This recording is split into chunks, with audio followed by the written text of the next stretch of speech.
기독교 신앙의 중심은 분명합니다. 바로 예수님의 부활입니다. 부활이 있기 위해서 예수님의 고난과 죽음이 있었다는 걸 알 수 있죠. 그래서 예수님은 우리 죄를 해결하기 위해서 십자가에 고난을 받고 우리 죄값으로 죽으셨고, 이제는 사망의 권세를 깨뜨리고 우리에게 영생을 주시기 위해서 맨 먼저 첫 번째 열매로서 부활하셨습니다. 아멘. 그래서 누구든지 예수 믿는 사람은 이제 마지막 날 예수님의 부활에 참여해서 우리가 알 수 없는 신비한 그 신령한 몸, 그러니까 영적이면서도 물질적이고 또 먹을 수도 있으면서도 또 시공을 초월할 수 있는, 뭔가는 모르지만 신비한 그런 신적인 생명을 부여받은 새로운 몸으로 우리가 부활하게 될 것을 믿습니다. 그렇기 때문에 우리는 부활의 소망을 가지고 살아가는 삶을 사는 것입니다. 우리는 죽음이 영원히 끝이 아니라는 걸 너무나도 잘 알고 있습니다. 아멘. 우리가 죽음은 잠시 잠자는 거라고 생각을 하고, 눈 뜨면 부활의 새 생명을 얻어 주님과 함께 또 영원한 복락을 누리게 될 줄 믿습니다. 오늘 바로 우리가 읽은 본문의 말씀은 부활의 아침을 제일 먼저 맞이했던 여인들 세 사람의 이름이 나오고 있습니다. 막달라 마리아, 야고보의 어머니 마리아, 그리고 살로메. 12 제자들도 아니고 어찌 보면 그렇게 썩 중요시 여겨지지 않았던 바로 이 세 명의 여인들이 아침이 일찍, 이미 안식일 전날 예수님이 돌아가시고 장례 치를 때부터 향품을 준비해서 제대로 치르지 못한 예수님의 장례를 치러야 되겠다라고 향품을 사서 준비했다가 온 여인들로 그렇게 말해지고 있습니다. 그래서 이 여인들을 중심으로 해서 오늘 부활절 메시지를 여러분에게 전하고자 합니다. 첫 번째는 바로 우리의 신앙이라는 건 계산하는 게 아닙니다. 계산은 은행에다 맡기고, 아멘. 우리는 그저 하나님을 사랑하는, 예수님을 사랑하는 마음으로 나아가는 것일 뿐입니다. 그러면 됩니다. 부활하신 뒤에 베드로에게도 요한의 아들 시몬아, 네가 나를 사랑하느냐 3번 물었어요. 그러니까 주의 일을 하는 데에도 조건이 없어요. 네가 나를 사랑하느냐. 주님을 사랑하는 마음이면 전부였던 것이죠. 자, 여러분들한테 부모의 자격이 있다면 뭘까요? 경제력? 뭘 말할 수 있겠습니까? 사랑이면 충분합니다. 사랑이면 충분해요. 자녀의 조건은 뭐가 되겠습니까? 서울대, 하버드, 유명한 대학, 좋은 직장, 이런 것이겠습니까? 사랑이면 충분합니다. 어쩌면 사랑이라는 것은 우리가 세상을 살아가는 가장 이상적이고 가장 필요한 그런 것일지도 모릅니다. 그런데 우리가 너무 그것이 흔해 빠져서인지 그것의 소중함을 잘 모르고 살아가는 것 같아요. 근데 오늘 이 여인들이 바로 그걸 보여주고 있어요. 그래서 우리가 하나님 앞에 나아갈 때는 이것저것 따질 것 없이 그저 순수하게 하나님을 사랑하는 마음으로 나가야 될 줄로 믿습니다. 아멘. 이번 새벽 기도, 특별 새벽 기도에도 첫날에 바로 이 향유옥합을 깨뜨린 여인, 그것도 마찬가지예요. 계산하고 따지더라면 어떻게 그렇게 할 수 있겠냐고요. 계산하고 따지지도 않고 체면도 생각하지 않고 그저 주님을 사랑하는 마음으로 그냥 자기도 모르게 하는 거예요. 그것이 가장 순수하고 아름다운 그런 신앙이라고 말씀드릴 수 있겠습니다. 오늘 우리가 바로 그 사랑을 갖기를 바랍니다. 여러분 너무 잘하려고도 생각하지 마시고 어떤 이것저것 따지다 보면 아무것도 못합니다. 오늘 이 여인들도 마찬가지거든요. 처음부터 아니 우리가 간들 예수님 살아나겠어? 이런 거 가면은 그 무덤 문은 도대체 누가 열어준대? 가지 말자라고 했을 수도 있는 거예요. 그런데 이 여인들은 벌써 사랑의 마음이 앞서기 때문에 벌써 행동하고 보는 거예요. 주님께 마음이 끌리고 주님께 내 마음이 가니까 그 마음대로, 그 사랑대로 행동을 먼저 하는 거예요.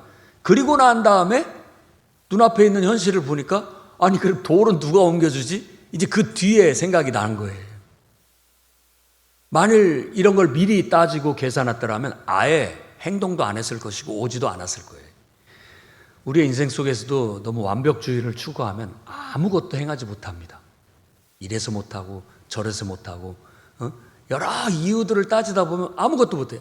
아니 그냥 해고 보자 이렇게 했을 때, 그리고 또 닥치는 문제가 있으면 그때그때 해결해 나감으로써 뭔가를 그래도 시도하고 뭔가를 성취하는데 훨씬 나은 거예요.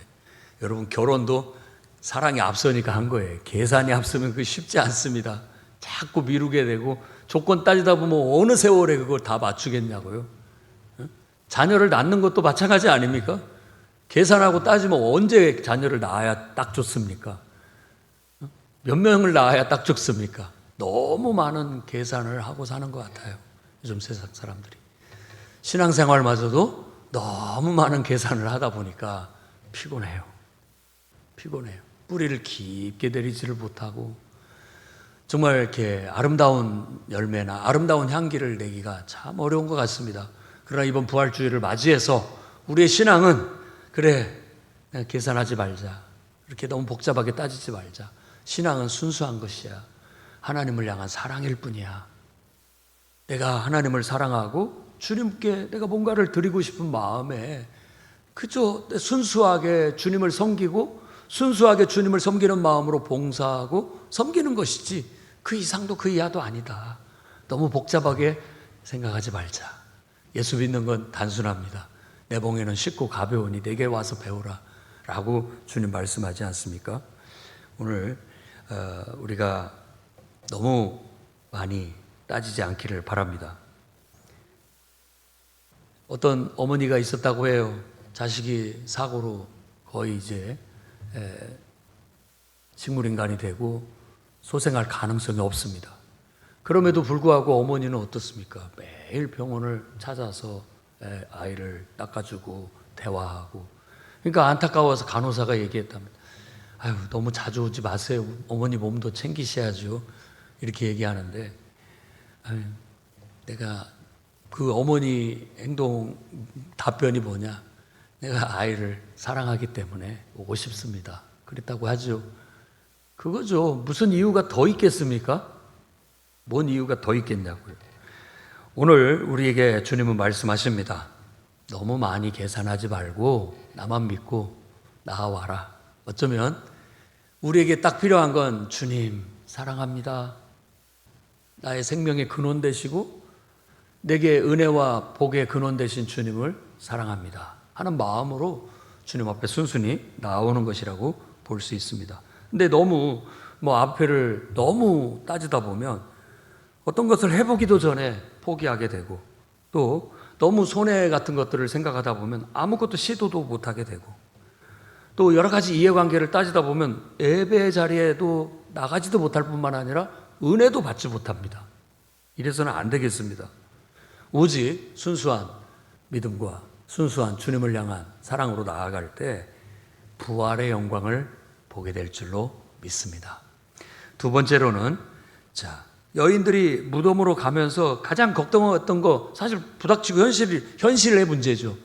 그 큰 돌을 우리 힘으로 옮길 수가 없는데 이거 어떻게 할 것인가의 문제였습니다. 그런데 어떻습니까? 결과는 이미 우리가 걱정하는 그 여인들이 걱정하는 문제는 해결이 되어 있었어요. 그런 경우가 많아요. 그래서 우리가 늘 생각할 때 이게 될까? 이거 안 되는 거 아니야?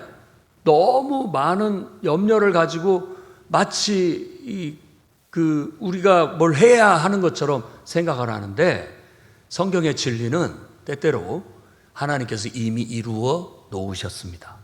여호와 이레죠. 부활도 마찬가지예요.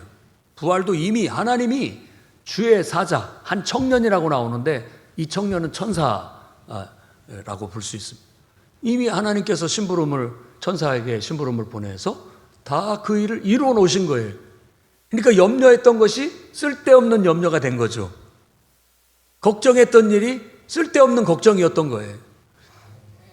어떤 학자도 얘기했죠. 대부분의 우리의 걱정은 쓸데없는 걱정이라고. 대부분의 우리의 걱정이 쓸데없는 걱정이라고. 우리도 너무 많은 쓸데없는 걱정보다도 하나님을 믿고 그저 나아가시면 됩니다.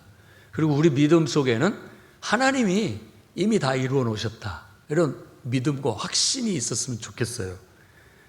출애굽기 14장에도 보면은 이스라엘 백성이 출애굽을 했더니 뒤에는 바로의 군대가 쫓아오고 좌우에는 막 높은 절벽이고, 그리고 또 앞에는 홍해 바다가 딱 가로막고 있는데 진퇴양난, 꽉 막힌 상황에서 이제 어떻게 하냐라고 근심하고 걱정했지만 하나님은 불가능을 가능으로 만드신 분이에요. 동풍을 불어서 그 바닷길을 열었어요. 홍해를 갈라 그 바닷길로 그 길을 넘어가게 하셨던 거예요. 이렇듯 우리가 너무 많은 근심 걱정 속에 살고 있지만 사실 하나님을 믿는다면 주님을 신뢰하고 주님이 어떻게든 인도하실 거야, 이런 믿음을 가지고 믿음으로 나아가게 되면 이미 하나님은 여호와 이레 이미 다 이루어 놓으셨습니다. 다 이루어 놓으셨어요. 이미 예수님은 살아나셨어요. 부활하셨어요. 천사를 통해서 무덤문을 열어 놓으셨어요. 이런 믿음을 우리가 우리의 삶 속에서 경험했으면 좋겠습니다. 아멘. 어떤 성도가 있다고 합시다. 사업에 실패를 해서 모든 것을 잃고 절망 가운데 있었습니다. 더 이상 길이 안 보였죠. 뒤로도 옆으로도 앞으로도 갈 길이 막막한데 그저 하나님을 믿고 기도하기로, 그러면서 기다리기로 했는데 생각지 않은 데서 길이 열리고 생각지 않은 사람의 도움이 오고 이렇게 풀리는 걸 보고 내가 너무 쓸데없는 많은 고민을 했었구나 하는 걸 경험한 그런 간증도 들어본 적이 있습니다. 여러분, 우리는 모르고 있을 뿐이에요. 하나님은 보이지 않는 가운데서 지금도 일하고 계시는 거예요. 우리가 잠자고 있고 보이지 않는 가운데 주님은 부활하신 거예요. 하나님의 역사가 계속해서 하나님은 쉬지 않고 일하신다고 했으니까 지금 우리에게 가장 좋은 길, 우리에게 가장 복된 길을 다 하나님은 이끌어가고 계시는 거예요. 보이지 않는 가운데 지금도 일하고 계시는 거예요. 우리가 모를 뿐인 거예요. 그렇기 때문에 믿음이 필요한 거예요. 믿음은 보지 못하는 것들의 실상이니까. 그런 믿음으로 우리가 이 부활절에 이 여인들이 바로 부활하신 예수님을 제일 먼저 목격하고 주의 천사들을 통해서 하나님의 역사를 깜짝 놀랄 만큼 주님의 부활을 경험한 것처럼 여러분의 인생에도 깜짝 놀랄 만한 그런 하나님의 예비하심, 보이지 않는 가운데 역사하시는 그 은혜를 경험하는 그런 신앙이 되시기를 주의 이름으로 축원합니다. 세 번째로는 이제는 정신 차리고 예수님의 부활의 소식을 전하는 저와 여러분이 됐으면 좋겠습니다. 이 여인들도 마찬가지거든요. 지금 보니까는 정신을 못 차리고 있어요. 놀란 나머지 일단 아무 생각 없이 그저 주님을 사랑하는 마음으로 왔어요. 근데 막 천사가 나타나고 막 걱정했던 무덤문은 열려져 있고 예수님은 부활하셔서 살아나셨다라고 주의 천사를 통해서 소식을 전해 듣습니다. 그리고 가서 제자들한테 알리라고, 나머지 12 제자들한테 가서 이 사실을 알리라고 그렇게 천사를 통해서 명령을 받아요. 그런데 지금 막 정신을 못 차리는 거예요. 그래서 아무것도 못해요. 말도 못하고 행동도 못하는 거예요. 근데 이런 모습들이 우리네 모습을 좀 보여주는 것 같아요. 우리도 은혜를 받고 또 하나님의 놀라운 기도 응답도 받고 역사도 경험했는데 어떨 때 보면은 정말 뭔가 이것을 누군가한테 말해야 되는데 뭐가 부끄러운지 아니면 뭔가 두려운지 차마 말을 못해요. 이게 터져 나와야 되는데, 그런데 하나님이 성령으로 역사해 주시면 그 닫힌 입이 열립니다. 그래서 성령을 받으면 한 표적으로 방언을 말하는 거예요. 다른 언어. 내 혀가 아니에요. 내가 말하는 것 같지가 않아요. 막 하나님이 막 하게 만들어주는 그런 상황이 되게 되는 거죠. 이 여인들도 그렇게 될 것입니다. 사도들도 그렇게 되었습니다. 그래서 막 입이 열리니까 당국자들이 봤을 땐 아니 쟤들 원래부터 저렇게 말을 잘했어? 쟤들 뭐 어부로서 별로 학문도 없고 공부도 마저 안 한 사람 아니야? 근데 어떻게 저렇게 말을 지혜롭게 잘하지? 라고 할 만큼 그들은 성령의 도움을 받아서 예수님의 부활 소식을 아주 지혜롭게 또 힘있고 능력있게 전파했어요. 하나님도 덩달아 성령으로 여러 가지 기사와 표적들을 나타내 주시니까 그 말하는 것에 더 신이 나서 우리가 말할 수 있게 되었던 것이죠. 우리가 순간적으로는 좀 움츠러들 수 있습니다. 순간적으로 내가 뭘 말해야 될지 걱정할 수도 있습니다. 내가 어떻게 예수를 믿으라고 복음을 전할 수 있지? 망설여지기도 합니다. 뭐 알아서 믿어야 되지, 내가 굳이 꼭 말을 해야 되나? 소극적인 생각을 가질 수도 있습니다. 이 여인들의 모습이 꼭 그런 모습인 것 같아요. 너무 막 당황스러워가지고 이 받은 은혜를 어떻게 하지? 이거 어떻게 해야지? 이러고 있는 모습 같아요. 정신 차리고 가서 전하면 됩니다. 정신 차리고 주님이 시키는 대로 성령의 도움을 받아서 가서 담대하게 내 예수 믿으니까 너무 좋더라. 정말 내가 생명의 내 근원 되신 분 모르고 무시하고 살았는데 비로소 내가 영의 눈을 뜨고 보니까 나의 생명의 근원 되신 분이 존재하는 걸 알겠더라. 나는 요즘 그분과 영적인 소통을 해. 그분이 나한테 말을 걸어오고 나도 그분께 대화를 해. 너도 그런 삶을 한번 살아봐. 솔직하고 진실하게 말하면 되는 거예요. 거짓말하는 게 아니잖아요. 거짓말로 뭐 말하라는 거 아니잖아요. 본대로 들은 대로 가서 말하라는 것인데 왜 그거 우리가 용기를 내지 못합니까? 여러분, 용기를 내십시오. 어떤 한 친구가 있었다고 하죠. 자기 친구한테 복음을 전하려고 하는데 친구만 만나면 입이 안 떨어지는 거예요. 그런데 그 친구가 어느 날 갑작스럽게 사고로 죽어버렸어요. 얼마나 후회가 됐는지 몰라요. 하나님께서 나에게 그 친구한테 복음을 전하라고 마음을 줬는데 내가 망설이다가, 내가 두려워하다가, 내가 여러 체면 따지다가 결국은 전하지를 못했구나 라는 그런 후회가 밀려와서 그 다음부터는 용기를 내서 항상 그런 마음이 들 때마다 체면 불구하고 부끄러움을 다 불구하고 전하는 삶을 살았다고 해요. 우리에게도 바로 그런 정신이 필요하다고 믿습니다. 오늘은 부활절이고 부활절 아침을 제일 먼저 경험한 사람은 바로 다른 사람도 아닌 이 순수한 신앙을 가졌던 여인들입니다. 그 여인들의 목격담을 마가복음은 유일하게 전하고 있어요. 다른 사람들 얘기는 하지 않아요. 이것은 우리도 그렇게 순수하게 주님을 사랑하고 주님을 믿고 주님의 부활을 경험하고 그 부활의 복음을, 소식을 다른 사람한테 용기 내서 전하라는 그런 메시지를 주고자 함이라고 믿습니다. 오늘 이제 우리도 한번 결단해 봅시다. 너무 따지면서 신앙생활 하지 말자. 계산하다 보면 아무것도 못하고 은혜도 못 받는다. 그리고 하나님이 이미 이루어졌다고 믿고 기도하며 예배하며 나아가자. 그리고 좀 더 용기를 내서 내가 솔직하게 진솔하게 예수님을 전하자. 예수님이 내 삶의 생명의 근원 되시고 나의 구원자 되시고 내 인생을 어떻게 바꿨는지, 내게 하나님의 어떤 은혜를 주셨는지 솔직담백하게 누구에게든지 한 번은 전하자는 그런 결단이 있기를 주의 이름으로 축원합니다.